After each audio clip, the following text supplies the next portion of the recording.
outra Maria foram ver o sepulcro. E eis que houvera um grande terremoto, pois um anjo do Senhor descera do céu, e chegando-se removera a pedra, e estava sentado sobre ela. O seu aspecto era como um relâmpago, suas vestes brancas como a neve. E de medo dele tremeram os guardas e ficaram como mortos. Mas o anjo disse às mulheres: não temais vós, pois eu sei que buscais a Jesus que foi crucificado. Não está aqui, porque ressurgiu, como ele disse. Vinde, vede o lugar onde jazia, e ide depressa, e dizei aos seus discípulos que ressurgiu dos mortos. Eis que vai adiante de vós para a Galiléia, ali o vereis. Eis que vos tenho dito. E partindo elas presurosamente do sepulcro, com temor e grande alegria, correram a anunciá-lo aos discípulos. E eis que Jesus lhe veio ao encontro, dizendo: salve. E elas, aproximando-se, abraçaram-lhe os pés e o adoraram. Então disse Jesus: não temais, ide dizei a meus irmãos que vão para a Galiléia, ali me verão. Ora, enquanto elas iam, eis que alguns da guarda foram à cidade e contaram aos principais sacerdotes tudo quanto havia acontecido.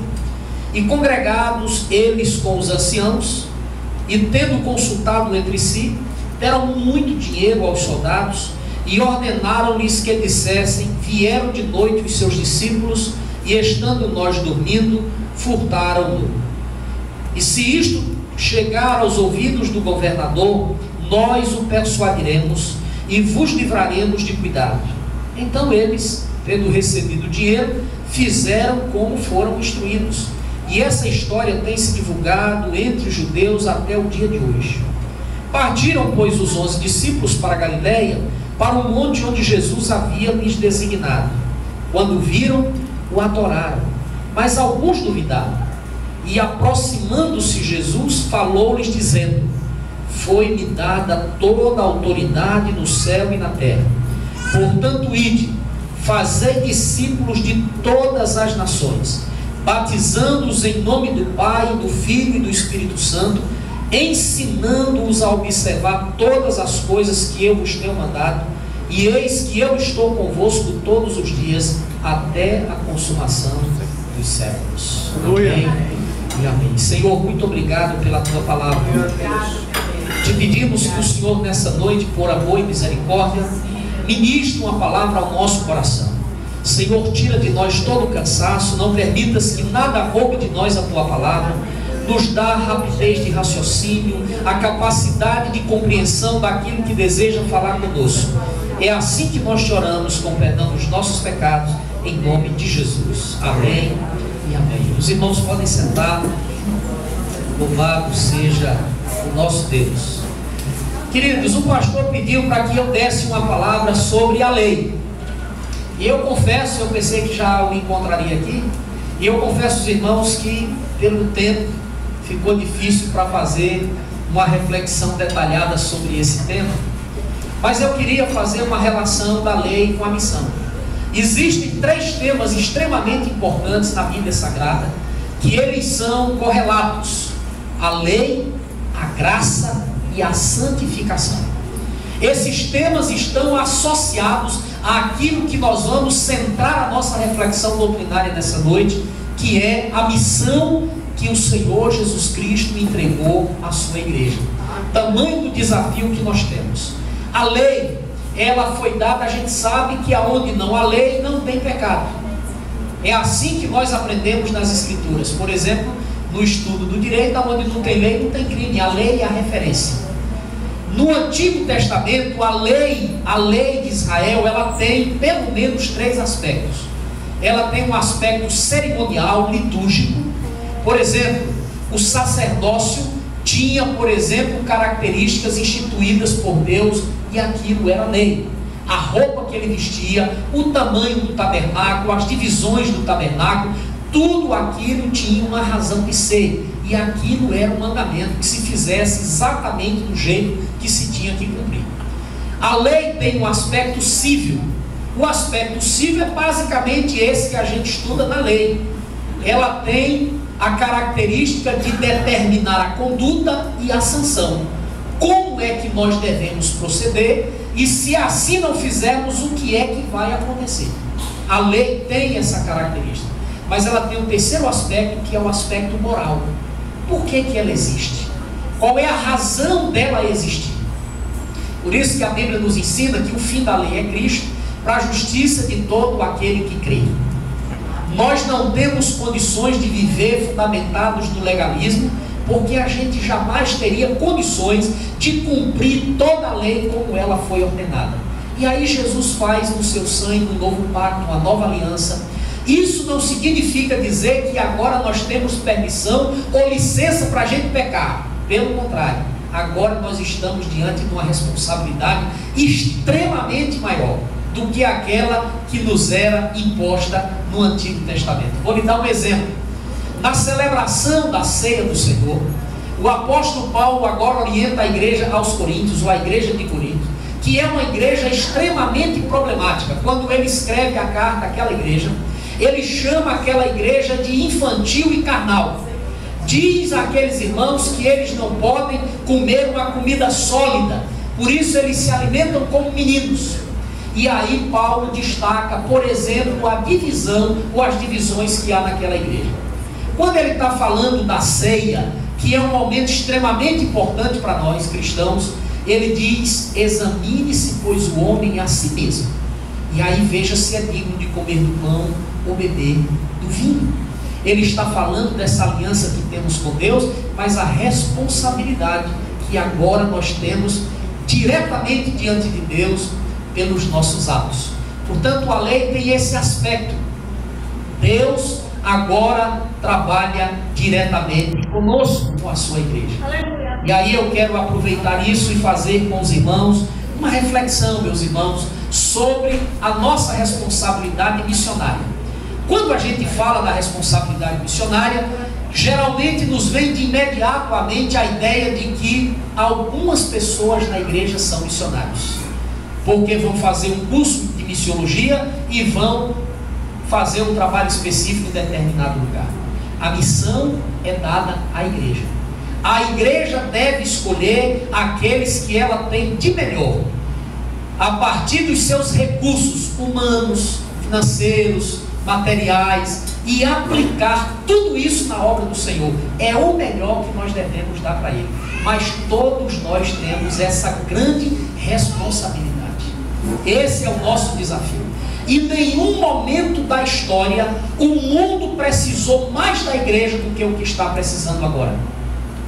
Nós levantamos a nossa cabeça e parece muito com aquele momento que Jesus disse: olha, levante os olhos ou levante a cabeça e veja os campos que já branquejam para a ceifa. Nós olhamos agora e estamos vendo o tamanho do desafio missionário da igreja. E aí eu quero destacar aqui, para que a gente caminhe para esse desafio, as nossas responsabilidades dentro do nosso desafio missionário. Deixa eu dar um exemplo aqui para os irmãos. Eu me converti em 1984, em setembro de 1984. Quando eu cheguei na igreja, me disseram que a Bíblia é a palavra de Deus. Eu acredito nisso até hoje, irmãos. Em 1989 eu vim para o seminário e me deram 2 lentes para que eu pudesse aprofundar essa compreensão da Bíblia. 2 disciplinas no curso de teologia. Uma que a gente conhece como hermenêutica, que é a disciplina que nos ajuda na interpretação da Bíblia, e a exegese, que nos ensina a aprofundar a leitura do texto para perceber a sua riqueza e a sua profundidade. Olha o tamanho do desafio. E aí eu quero falar para os irmãos hoje, por exemplo, do desafio que nós temos de conhecer a Bíblia. E aí a gente diz assim: mas pastor, é muito difícil conhecer a Bíblia. É claro que essa leitura que eu estou dizendo para os irmãos, nós precisamos fazer a leitura e estudar a Bíblia. Mas eu quero dizer a você que o maior professor da Bíblia é o Espírito Santo. Aleluia. Ele é o grande professor das Escrituras Sagradas. O maior intérprete da Escritura é o Espírito Santo. Por isso nós precisamos estudar a palavra de Deus. A Bíblia diz que se o teu olho direito te faz pecar, arranca e joga fora. Porque é melhor você ir cego para o céu do que ir enxergando para o inferno. Os irmãos já leram isso? Você sabia que na história da igreja teve pessoas que fizeram isso literalmente? Arrancar os olhos para não pecar. Os nossos irmãos que nos auxiliam na compreensão da interpretação da Bíblia nos ensinam que quanto mais distante nós estamos, nós temos uma grande responsabilidade. Nós podemos ver melhor, mas podemos errar menos. Podemos errar menos. E o grande desafio da interpretação é a gente dizer o que a Bíblia está dizendo. A missão da igreja, quem inventa não é a sua liderança. A missão da igreja, quem determinou foi o dono da igreja. Foi o Senhor Jesus Cristo. A natureza da igreja foi Ele que determinou. Quem diz o que é a igreja é o Senhor Jesus Cristo. Ele disse, se referindo à igreja, que Ele é o dono da igreja. Ele disse: eu edificarei a minha igreja, e as portas do inferno não prevalecerão contra ela. E aí Ele deu uma missão à igreja.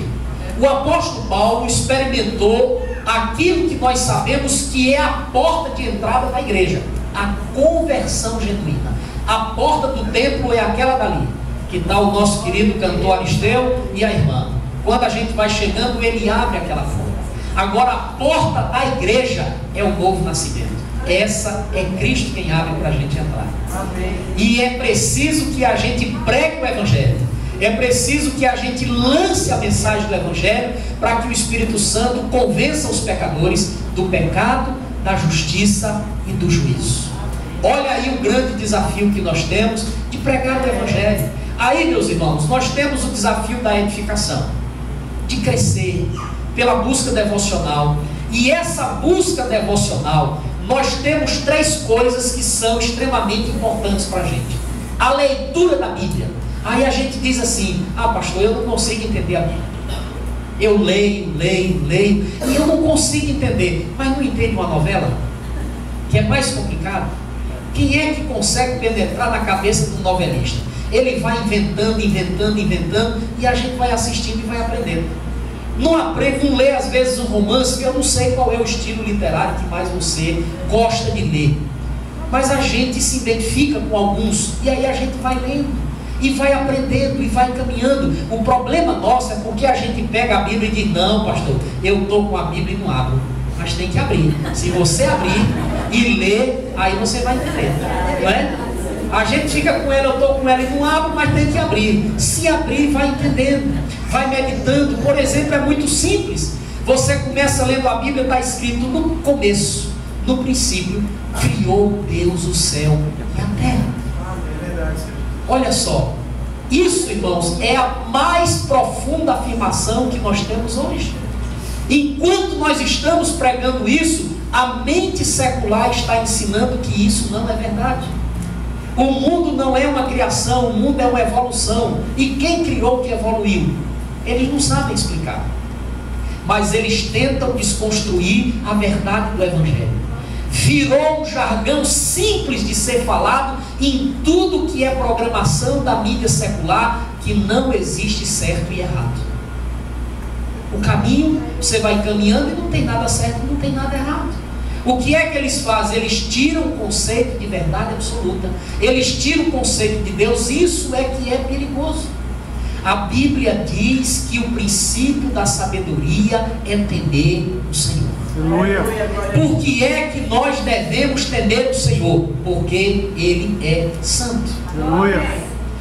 Isaías diz que quando o rei Uzias morreu, ele viu o Senhor sentado sobre um alto e sublime trono. E ele viu uma miríade de anjos que, ao redor daquele que estava sentado no alto e sublime trono, dizia: santo, santo, santo. Sabe o que significa essa expressão no Antigo Testamento? Que não existe ninguém igual a ele. Ele é o único da espécie, não tem outro. Ele é exclusivo.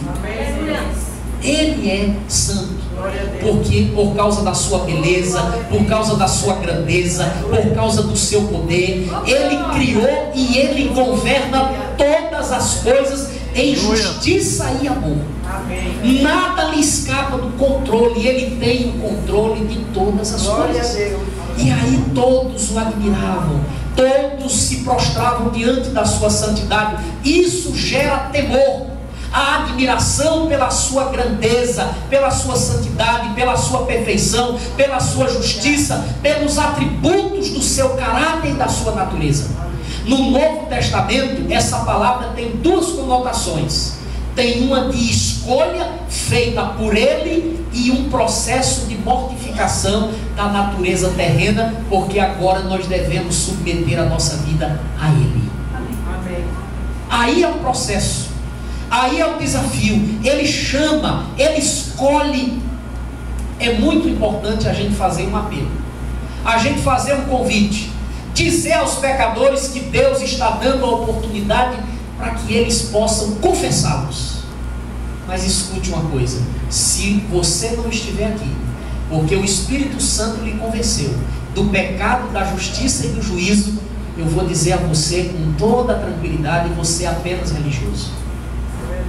Agora, se você estiver aqui porque você é um adorador, porque você se converteu, porque você mudou completamente, pastor, e o que é a conversão? Em primeiro lugar, deixar de adorar os ídolos para adorar o único Deus vivo. Segundo, submeter o processo da sua vida a Ele. Se tem uma palavra que descreve o que significa ser crente, essa palavra é a palavra renúncia. Já não mais sou eu quem vive, é Cristo que vive em mim. A vida que eu levava na carne, eu agora levo na fé do Filho de Deus, que morreu e se entregou por mim. Se nós não entendermos esse processo e esse projeto de Deus, nós não vamos entender a missão. E aí a gente não vai entender, irmãos, um bocado de coisas que traz crescimento para nós, como por exemplo a oração. Nós vamos orar quando a gente estiver passando luta, quando a gente estiver com problema. Aí eu nunca vi crente gostar de orar só quando está com luta. Quando está tudo certo, parece que não ora nem pela comida. Já vai no supermercado: Jesus, obrigado por essa feirinha, em nome de Jesus, amém. Não é? Mas qualquer acochozinho no calcanhar, a gente vai orar. Oração, irmãos, é um diálogo. Oração faz parte da lei, tanto no aspecto cerimonial quanto no aspecto moral. A oração é um diálogo permanente com Deus para que a gente conheça a sua vontade. E a linguagem é a mais eficiente forma de desenvolvermos a nossa comunhão, de conhecermos alguém. É quando essa pessoa fala, quando ela externa o que ela está pensando. Oração é exatamente esse link que nós fazemos com Deus. Por isso nós precisamos estar movidos por isso, para entender o que é o processo de adoração e caminhando para a nossa missão, para o cumprimento daquilo que é lei, daquilo que Deus mandou a gente fazer. O apóstolo Paulo prega o Evangelho e ele escolhe o principal tema que vai organizar toda a sua vida: Cristo. Jesus é o tema do apóstolo Paulo, porque é o tema da Bíblia. E aí ele sabe narrar tudo. Por exemplo, no livro de Atos dos Apóstolos, que os escritores e comentaristas da Bíblia chamam de Atos da Igreja e do Espírito Santo. A continuidade da ação de Deus na história. E nós temos ali uma infinidade de igrejas modelos, mas podemos destacar duas. A igreja de Jerusalém, que é o modelo de igreja para aprendermos o que significa doutrina. Atos 2:42 diz que quando aqueles homens saem do cenáculo, eles crescem, e aquela igreja cresce, chega a mais de 3.000 pessoas, e eles perseveram na doutrina dos apóstolos, na comunhão, no partir do pão e nas orações. Em cada alma havia temor, e muitos prodígios e sinais eram feitos por intermédio dos apóstolos. Todos os que creram estavam juntos e tinham tudo em comum. Aqueles irmãos são dispersados pela perseguição e se forma uma grande igreja em Antioquia. A igreja de Antioquia tem uma característica cosmopolita. Uma igreja que tinha gente com todo tipo de cabeça que você possa imaginar, gente com todo tipo de formação. Aquilo não foi um empecilho e um problema. Aqueles irmãos estavam juntos pela mesma causa, aquilo que tinha de melhor, e continuaram cumprindo a lei, continuaram pregando a mensagem do Evangelho e plantando o reino de Deus. O apóstolo Paulo convence aqueles que acham que ele estava ficando doido, e ele diz: não, isso aqui foi o que aconteceu comigo no caminho de Damasco. Falava da experiência de conversão a Cristo. Pregou à igreja de Corinto dizendo que não estava usando a capacidade persuasiva de palavras para que a fé daqueles irmãos não se apoiasse na sabedoria humana, mas no poder de Deus. E o poder de Deus para ele era Cristo e Cristo ressuscitado. Aleluia. Voltamos assim para o texto que a gente leu. A Bíblia diz que quando foi no terceiro dia, as mulheres se reuniram e foram lá visitar o túmulo de Jesus. Quando chegaram, não o encontraram mais, a pedra tinha sido removida. Viram um anjo e ele disse, tem uma linguagem que eu acho bonita, que ele diz: por que é que vocês procuram entre os mortos aquele que está vivo? Ele está vivo.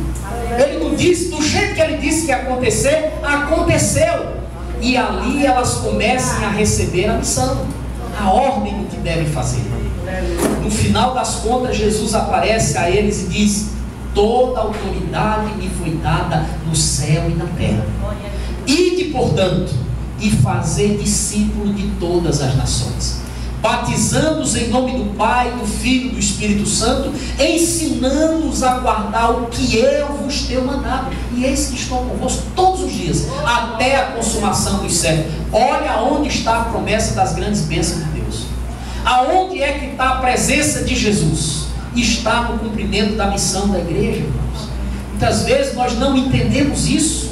Quando nós obedecemos o que Ele mandou, não vai faltar absolutamente nada para a gente. Vai sair, pode tirar do seu coração toda ansiedade, porque Deus cumpre tudo aquilo que Ele prometeu. Ele vai cumprir, não é? O que é que não é uma missão? O que é que não é lei para a gente cumprir? Não é uma opção doutrinária. Não, eu cumpro ou eu não cumpro. Isso aí eu posso cumprir, isso aqui eu não devo cumprir. Essa ordem de Jesus nós temos que cumprir. A missão da igreja como lei não é um fator secundário da vida da igreja. Isso aqui eu vou fazer depois. Primeiro eu tenho que fazer aqui algumas outras coisas que eu tenho que fazer pela igreja, mas cumprir essa missão. Por exemplo, como o pastor Isaías estava se referindo aqui a um colega pastor lá de Buíque, dizendo que ele foi discipulado, não é? A nossa visão, a ideia de discipular é a ideia de fazer discípulo, é a ideia de ensinar aqueles a aprender o que Jesus ensinou. A missão, irmãos, não é um mero projeto eclesiástico que a gente desenha e diz vamos cumprir. Não é um privilégio de algumas igrejas locais, não é um chamado especial apenas para uma pessoa. O que é a missão? Que é lei de Deus para nós. Primeiro, é o seu plano. Deus criou um plano para a gente. Eu me lembro que no meu culto de ação de graças, na formatura, na colação de grau de teologia, nós tivemos o privilégio de ter o nosso querido Feliciano Amaral, que os irmãos tiveram aqui na igreja, também por algumas ocasiões. E ele cantou aquele hino: Deus tem um plano em cada criatura. Não é? Deus tem um plano. Esse plano ele revela, por exemplo, em Abraão. A partir do capítulo 12 de Gênesis, nós estamos encontrando ali Deus cumprindo o seu plano. E não tem diferença a lei, graça e santificação. Essas coisas estão ligadas para o cumprimento da nossa missão. Imagine se Abraão tivesse desobedecido a Deus. Graças a Deus que ele não desobedeceu. Deus o chamou e disse: Abraão, sai da tua terra, da tua parentela, vai para uma terra que vou te mostrar. Eu vou abençoar você. Através da sua vida eu vou abençoar todas as famílias da terra. Vou amaldiçoar quem te amaldiçoar. Vou abençoar as famílias da terra toda e vou fazer de você uma grande bênção. E ele disse: agora tu ser uma bênção. Aí há o plano de Deus revelado. Deus, eu ouvi um pastor pregando, dizendo: olha, na verdade não é um plano, é um propósito de Deus, porque Deus tem muitos planos. Se não der certo, se a gente mexer com alguns, não cumprir, o propósito dele vai ser determinado. O grande plano dele foi Israel. Israel falhou. Israel falhou como nação. Ele nunca transgrediu ou deixou de cumprir o que acordou com Israel. Agora, por muitas vezes, Israel deixou. Aí ele disse: agora eu vou fazer em mim mesmo uma nova e eterna aliança. Vou fazer agora na minha própria carne. E aí ele instituiu a igreja e deu à igreja essa responsabilidade. A igreja muitas vezes se desvia do propósito da missão de Deus por aquilo que é lei, por aquilo que ele determinou, porque nós temos muitas outras coisas, caminhamos muito em outra direção e deixamos de fazer o que é principal. Aí a gente vai vendo como a igreja institucionalmente vai mudando, vai tendo características diferentes, mas Deus, irmãos, vai levantando pessoas que você não tem nem noção. A igreja que é corpo de Cristo, a igreja que é a comunidade dos salvos, dos redimidos, que é uma igreja universal que está no mundo todo, você não tem noção de como Deus usa essa igreja. Essa igreja, Ele está usando ela todo dia. A missão é um plano de Deus. A missão é uma ordem de Jesus. Ele deu uma ordem para a gente cumprir. Isso não é opcional. A missão é obra do Espírito Santo. Como nós precisamos entender isso? O Espírito Santo, irmãos, é sensibilidade. Discernimento espiritual não é adivinhação. Discernimento espiritual é fruto de comunhão com Deus.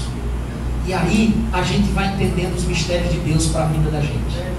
Existe um plano geral, mas existe um plano especial de Deus. As coisas que mais nós amamos, nós guardamos elas nos lugares que nós julgamos mais seguros. Nós não contamos os segredos que são mais caros e importantes a nós, às pessoas que não irão compreendê-los. Se nós somos assim, você imagine Deus. Deus tem uma vontade revelada para todos nós. A gente cumpre e às vezes a gente desobedece. Mas Deus tem uma vontade para cada pessoa, para cada um de nós. Se a gente for se aproximando dele, eu lembro de uma ilustração bonita. Uma criança andando com o pai viu uma fumacinha e perguntou ao pai o que era aquilo, e o pai disse: aquilo é um avião, meu filho. Disse: mas a gente não consegue ver, meu pai, ele é tão pequeno que a gente não consegue ver. E aí o pai levou o menino, aquela criança, para o aeroporto. E agora o menino ficou separado apenas pelo vidro, ele e uma aeronave daquelas que faz voo internacionais. E aí o menino olhou e assustou-se. Meu pai, como é grande! O pai olhou para aquela criança e disse: assim é Deus, meu filho. Quanto mais longe a gente está dele, a gente só vê a fumacinha. Quase a gente não percebe. Quanto mais a gente se aproxima de Deus, a gente percebe o quanto Ele é grande. Quanto Deus é grande.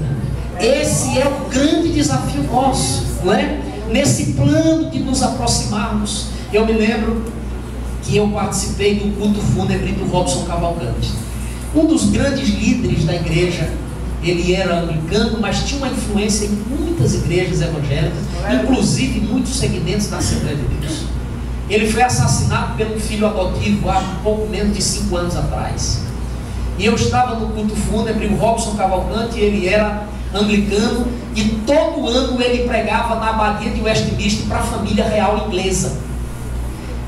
Ele ia para os Estados Unidos porque ele era professor de ciência política da Universidade Federal e era consultor do governo americano sobre política aqui na América Latina. Um homem extremamente inteligente, mas simples. E aí eu vi o testemunho de uma irmã que disse: eu sei que ele pregava na Inglaterra todo ano, mas ele pregava lá na comunidade do Rato em Olinda do mesmo jeito. Quando a gente saiu da igreja, aquela irmã estava sentada num banquinho de uma praça cantando um hino. Sabe qual hino ela estava cantando? Espírito Santo, ore por mim, leve para Deus tudo aquilo que eu preciso. Espírito Santo, use as palavras Eu necessito usar, mas não consigo. Espírito Santo. Os irmãos conhecem esse hino? E aí tem uma parte do hino que ele diz: ajude na minha fraqueza. Eu não sei como devo pedir. Espírito Santo, vem interceder por mim.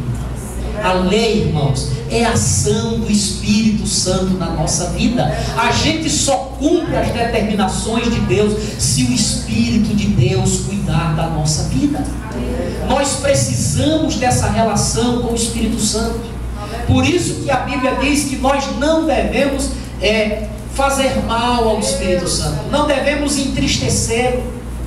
Esse é o desafio nosso. A missão que está dentro desse plano legal é uma ação do Espírito Santo de Deus, cumprindo nas nossas vidas e através da nossa vida. A grande obra que Deus vai fazer, e em primeiro lugar, ela não vai ser feita através de você, ela vai ser feita em você. Aleluia. Primeiro ele faz na gente essa grande obra, depois ele faz através da gente essa grande obra. Esse é o desafio. A missão da igreja, a lei, é um dever, é uma responsabilidade de cada um de nós. Quais são os recursos que nós temos hoje para cumprir isso? O que eu disse aos irmãos aqui desde o começo: aquilo que nós temos de melhor. De melhor. Os recursos que nós temos de melhor, quais são eles? A mordomia, irmãos, é uma doutrina bíblica. Nos ensina que nós devemos dar aquilo que nós temos de melhor. Dizimar, por exemplo, não é uma questão de quantidade, quanto eu vou dizimar, mas uma questão de fidelidade a Deus. Eu encontro muita gente dizendo assim: ah, pastor, eu tenho dificuldade de dizimar porque eu sou assalariado. Sim, meu irmão, e quanto é o seu salário? Que às vezes a gente diz que é assalariado, quem ganha só o salário mínimo, mas tem assalariado que ganha mais, não é? Olha, e você compromete o seu orçamento dentro da sua realidade. Quando a gente passa por uma luta, esse negócio de cortar gasto, a primeira coisa que a gente corta é a igreja. Deixa de dizimar, para de dar R$2 e começa a dar 50 centavos, né? A folhinha deixa de cair, a pratinha começa tuf. Olha o problema. Como é que nós contribuímos? Jesus estava uma vez num culto e ele ficou olhando as pessoas ofertarem. Depois ele olhou para os discípulos e disse: aquela viúva deu a maior de todas as ofertas. Tem viúva que é rica, mas aquela que ele se referia era pobre. E aí Jesus nos explicou o que eu estou dizendo hoje aqui. Ele disse: os outros deram daquilo que sobrava, ela deu tudo que ela tinha. Ela deu o seu melhor. Como é que nós contribuímos? Eu ouvi o pastor Elice Brito, que é presidente da missão europeia aqui no Brasil. Ele pregou no ano passado numa conferência missionária da igreja. Eu fiquei assustado, irmãos.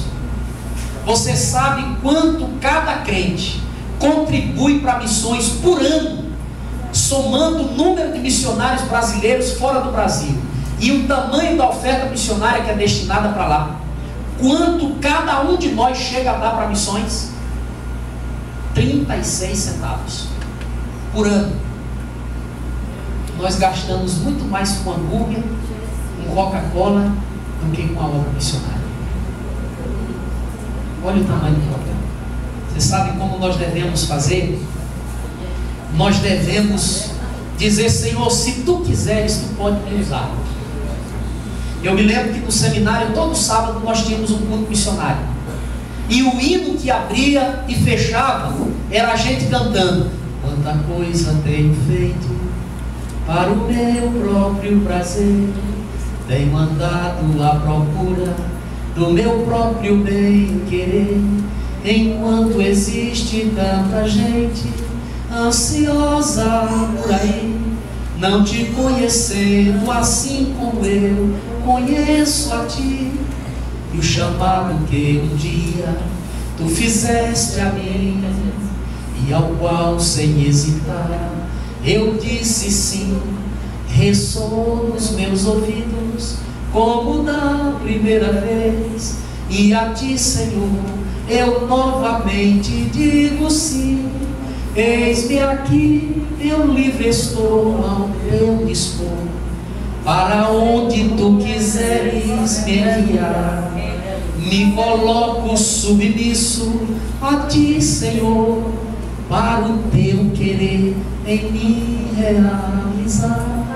Eu acho lindo esse hino, irmãos, não é? A gente se coloca para Deus realizar a sua vontade e se coloca submissamente. Nós aprendemos a ser crentes cheios de direito, fazer exigência de Deus, fazer prova de Deus. Crente tem que se colocar de maneira submissa diante de Deus. Esse é o grande desafio. Você é a grande oferta. Mas aí você pode orar, você pode ser um grande intercessor. A sua voz pode ser a voz do clamor das nações, pode ser o clamor de quantas pessoas. Enquanto você ora, o Espírito Santo move alguém para no seu lugar fazer aquilo que você só pode fazer através da oração. Que Deus nos ajude, meus queridos irmãos, a cumprirmos essa lei, a continuarmos cumprindo a missão. Ide por todo mundo. Jesus primeiro ele diz: vinde, vinde a mim. O vinde pode vir, venha fumando, venha bebendo, venha só o bagaço. Ele disse: vinde a mim todos vós, cansados, sobrecarregados, e eu vos aliviarei. Tomai sobre vós o meu jugo e aprendei de mim, que sou manso, humilde de coração, e em mim encontrareis descanso para as vossas almas. Tem gente que tem conforto, mas não tem descanso na alma. Jesus tranquiliza a alma. Jesus faz você entender qual é o grande projeto da nossa existência. Ele dá aquilo que a gente não encontra em lugar nenhum para comprar. É a paz que excede a todo entendimento. A tranquilidade que tem mesmo aqueles que andam no vale da sombra da morte. Mas depois ele diz: ide. Ele diz: vinde. E depois ele diz: agora vá. Agora vá. Depois de liberto, depois de restaurado. E aí eu vou concluir para lhe falar aqui de algumas facetas, lhe lembrando de uma das figuras mais inusitadas da Bíblia, que é um endemoniado. Um homem possesso que vivia numa cidade chamada Gadária. Aquele homem era um cartão postal. Todo mundo conhecia aquele endemoniado. Um dia Jesus expulsou legiões de demônios que tinha naquele homem. No texto, irmãos, diz que ele olhou para Jesus e pediu para ir embora com Jesus. Jesus disse: não, você não vai comigo. E eu fico imaginando Jesus entrando naquele barquinho, atravessando o lago, e aquele homem querendo acompanhar Jesus. Porque a gente gosta de estar perto de quem nos entende, de quem nos compreende, de quem compreende a nossa alma, de quem nos libertou. E aquele homem não queria mais largar Jesus, mas Jesus deu a ele a missão, Jesus deu a ele a lei. Disse: não, você não vai comigo, você vai voltar para os seus e vai dizer a eles quão grandes coisas fez o Senhor. O que Deus fez na sua vida. Levante os seus olhos e veja o grande campo missionário que está dentro da sua casa, que está na sua família, que está em Barra de Jangada, que está em Candeias, que está aqui ao nosso lado. E a igreja pode ser, irmãos, e deve ser a grande agência missionária para você olhar a realidade do contexto urbano em que vivemos. O pastor dessa igreja tem um desafio. Deus lhe deu um olhar para uma área específica de vida inóspita, de vida difícil de determinadas pessoas, que os irmãos podem perfeitamente ajudar. Dentro dessa realidade nós temos o desafio de invadir escolas. Invadir, que eu estou dizendo no bom sentido. O evangelismo tem que ser agressivo mesmo, a gente tem que ser corajoso, não ter medo, não recuar, e com todas as forças que o Espírito Santo nos motiva para cima das ações destruidoras do diabo. São aqueles que estão desgraçadamente sendo destruídos pela droga. São aqueles que estão ideologicamente sendo transformados em bichos pelas ideias de que Deus não existe, que Deus não cuida da gente, de que Deus abandonou o mundo e que o homem pode ser bonzinho por si mesmo. Todas as pessoas que são viciadas, seja em cigarro, em fumo, seja lá no que for, ela diz: não, fica tranquila que eu tenho controle. Na hora que eu quiser parar, eu paro, conversa, nunca vai parar. A Bíblia diz que todo aquele que comete pecado é escravo do pecado. Se Deus não libertar, se ele não conhecer a verdade, ele nunca vai ser liberto. Agora, conhecereis a verdade vos libertará. Se o temos aí, meus queridos irmãos, esse grande desafio. Fora daqui, nós temos muita gente. Os outros países, o desafio de quantas outras nações que não conhecem a Cristo Jesus. Quem enviarei? Quem há de ir por nós? Quem é que nós estamos mandando? E a missão específica que Deus manda para alguém. Deus tem pessoas específicas. Como assim, pastor? Você sabe quantas pessoas poderiam estar em volta daquele poço que estava a mulher samaritana? Tinha muita gente. Mas Jesus viu o que os discípulos não viram. Chegou a hora de comer, o negócio deles era um bucho. Agora eu estou com fome.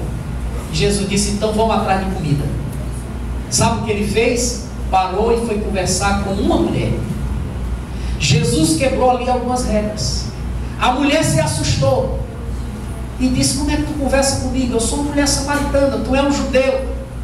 E Jesus disse: porque se alguém beber dessa água que você vai levar, vai ter sede. Se beber daqui eu der, nunca mais vai ter sede. Aí a mulher disse: então eu quero essa água, porque eu não quero mais ter sede. Olha só.